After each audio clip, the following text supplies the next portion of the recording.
नागपुरात काँग्रेस विधानसभा निवडणुकीच्या तयारीला लागलेली आहे। शहराध्यक्ष विकास ठाकरे यांच्या नेतृत्वात बैठकांचं सत्र सुरू झालेलं आहे। विकास भाऊ, कशी तयारी करताय तुम्ही? एक बैठक घेतली नुकतीच, काय सल्ला दिला कार्यकर्त्यांना?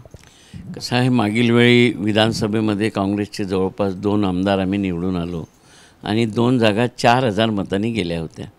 तर यावेळेस परिस्थिती चांगली आहे। विदर्भात आपण पाहिलं असेल की काँग्रेसच्या बाजूनी मतदार आहे आणि त्या मतदारांपर्यंत कसं पोहोचायचं, पक्षासाठी कशी मतं मागायची, कोणते मुद्दे मांडायचे, बूथ वाईज आपण कसं काम करायचं, या संदर्भात काल आमच्या शहर काँग्रेसची कार्यकारिणीची बैठक झाली आणि त्यामध्ये सर्व पदाधिकाऱ्यांना निर्देश देण्यात आले आणि मला वाटते की सर्व लोक आता विधानसभेच्या कामाला लागलेले आहे। जे सक्रिय नाही त्यांना घरचा रस्ता दाखवा असा सल्ला तुम्ही दिलेला आहे, काय कशासाठी हे सगळं? मला वाटतं की कोणत्याही पक्षामध्ये आता जेवढी लोकसंख्या शहराची असते त्या लोकसंख्येनुसार आम्ही पदं वाटतो। ओएसिस फर्टिलिटीच्या तज्ञांनी IVF उपचार पद्धतीद्वारे 1 लाखांहून अधिक जोडप्यांना मातृत्व प्राप्तीचा आनंद दिला आहे। मोफत अपॉइंटमेंट बुक करण्यासाठी आजच संपर्क साधा। जर 20 लाख मतदार या शहरामध्ये असतील तर काँग्रेसची पदं ही वाटलेली 300-400 आहे, म्हणजे निवडक लोकांनाच ती मिळते आणि त्यांची जबाबदारी असते। तर त्यांनी जबाबदारीनं काम करावं। अनेकांच्या अडचणी असतात, कोणाला व्यवसायापोटी वेळ नाही मिळत, कोणाची नोकरी असते, कोणाला इंटरेस्ट नसतो। तर अशा लोकांना आम्ही सांगितलं की आपण स्वेच्छेने सांगून द्यावं की आम्ही या पदावर काम करू शकत नाही, तर आम्हाला नवीन लोकांना, कारण की रांगेमध्ये खूप लोक आहे की आम्हाला संधी मिळावी, अनेक वर्षापासून कामं करत असतात आणि सगळ्यांना संधी मिळावी असं आम्हाला वाटतं। आणि जे लोक असं सांगतील त्यांना दुसरं पद देऊ, जेणेकरून त्यांचीसुद्धा सोय होईल आणि दुसऱ्या कामासुद्धा गती मिळेल, असा हा संदेश होता। दुसऱ्या लोकांचा अहवाल काय तुम्ही प्रदेशकडे पाठवणार असं कळलं?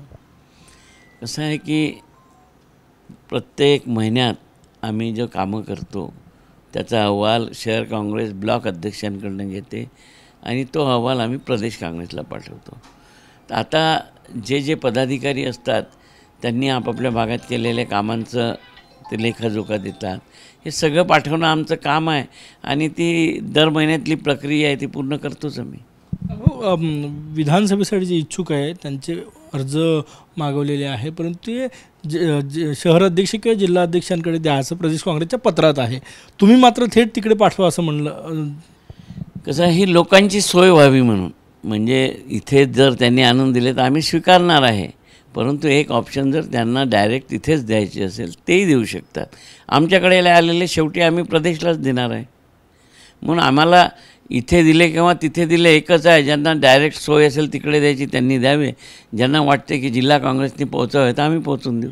किती इच्छुक आहे नागपुरात 6 जागांसाठी? मला वाटते 6 जागांसाठी 60 लोक तरी इच्छुक राहतील। प्रत्येक मतदारसंघात 10-12 लोक इच्छुक आहेतच।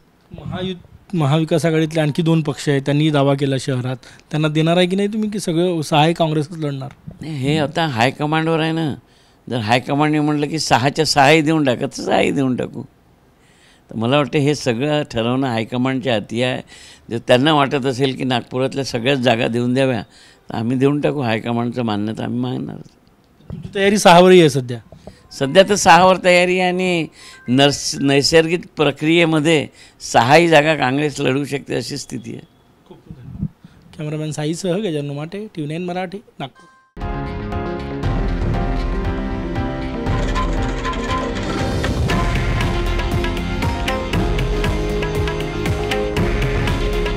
हे आहे देशातील नंबर 1 न्यूज नेटवर्क आणि आपण पाहत आहात TV9 मराठी। काळजी तुमची, हित महाराष्ट्राचं।